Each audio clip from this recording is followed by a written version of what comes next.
In this video, I'm going to show you how to get a refund for a stolen Amazon package. It was delivered but never showed up. Let's get started. First, open a web browser on your computer and go to Amazon.com. On the home page, click the All menu in the top left corner, then scroll down and click on Your Account. From there, select Customer Service, which you'll see in the grid of options with a little headphones icon. This will take you to Amazon's customer service portal, where you can report your missing package.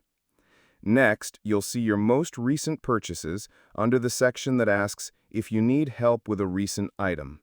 If your missing order is listed there, just click it.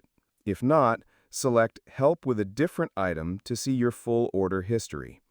You can scroll through your orders or search for the exact product you're missing. Once you've chosen the order, you'll move on to the menu that asks you to describe what's going on. Here, select the option that says Delivered, but it's not here.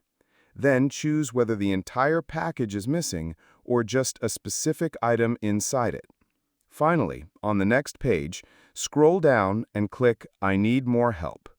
This starts the process of filing a missing package claim with Amazon, and from there, you can either chat with a representative or request a call. Amazon usually resolves these cases pretty quickly, often by refunding you or sending out a replacement. So, if your package was marked as delivered but never arrived, that's the exact process to get it sorted.